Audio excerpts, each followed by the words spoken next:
Greetings, dear viewers. This is the Cross Motor channel. In this episode, I'll tell you about a motorcycle with 2 crankshafts in the engine and 2 connecting rods for 1 piston. Moreover, this is one of at least 3 motorcycle models with a turbo diesel as the power unit. And it's also a powerful cruiser with a top speed of 230 km/h and acceleration from 0 to 100 in 4 seconds. Presenting to you the Neander Turbo Diesel 1400. Enjoy the video.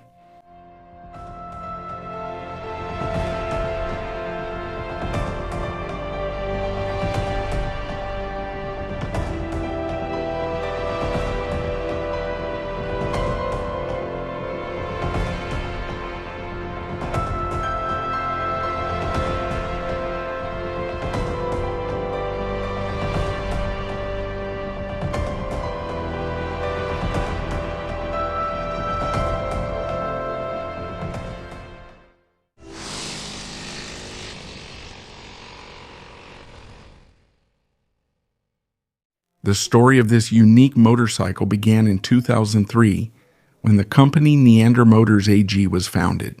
The company itself was specifically established for the purpose of producing advanced diesel engines.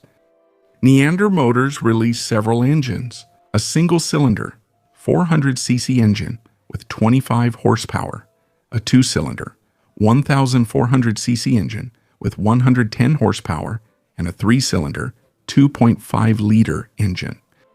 The question was where to place the engine to make an impression. The choice fell on a motorcycle, since in the 1930s there was a motorcycle company in Germany called Neander. This is how the creation of a unique motorcycle began, and after 5 years of development, in 2008 the Neander Turbo Diesel 1400 motorcycle with a unique engine was presented to the public.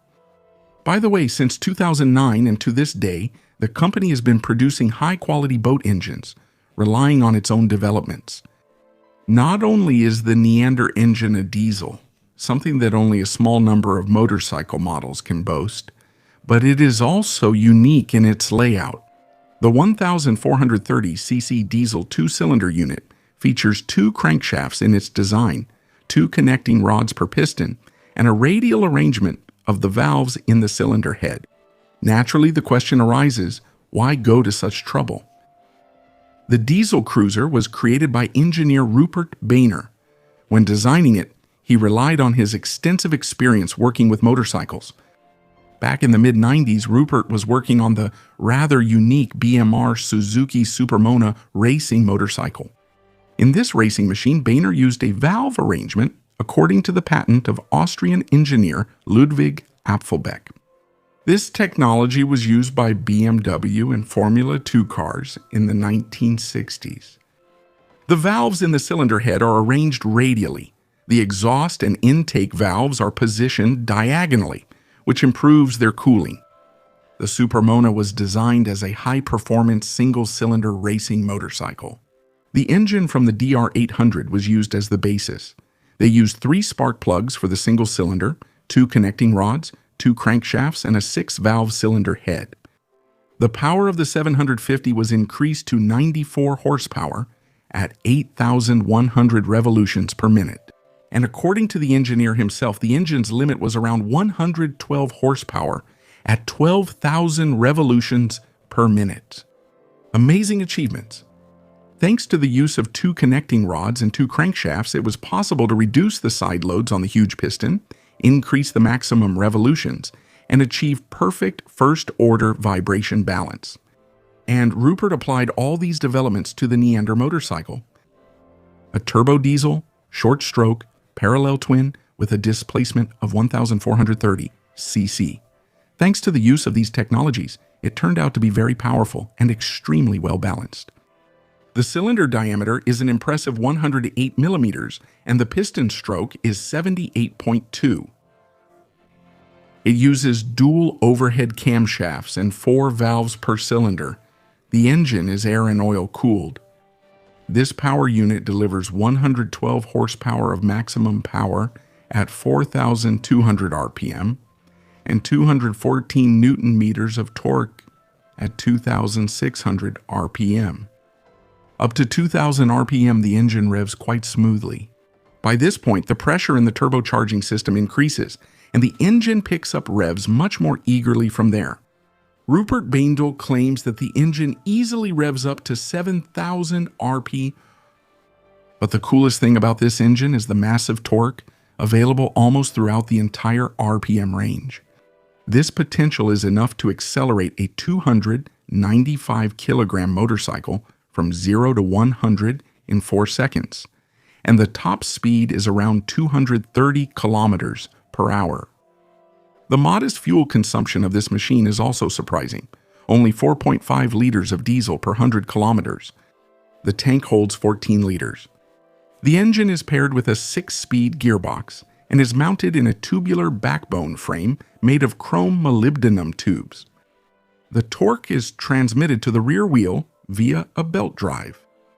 The first Neander turbo diesel models were equipped with a 43mm upside-down fork by Yole at the front.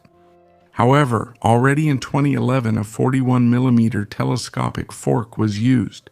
It's still unclear why. Perhaps it was done to give the bike a unique look, since the arguments that the 43mm upside-down fork couldn't handle the motorcycle's weight seem unconvincing to me. There are quite a few very heavy production motorcycles.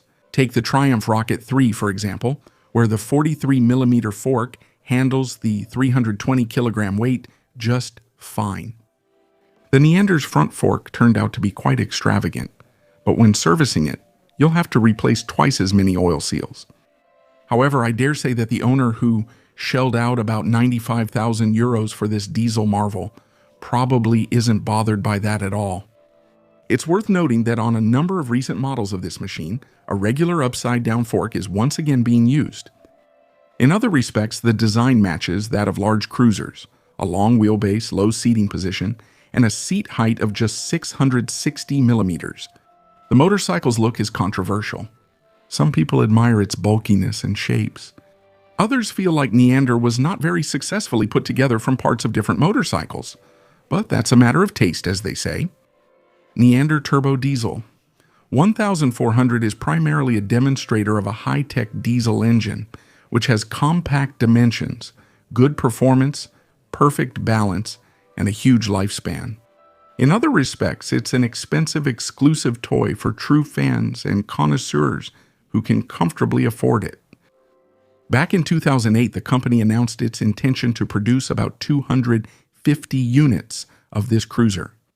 And judging by one of the web pages, the motorcycle was produced up to and including 2020 with minor design improvements.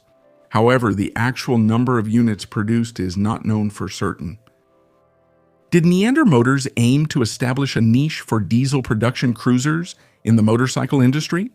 Or was it enough for them to release a small series of exclusive machines while making quite a splash in the media?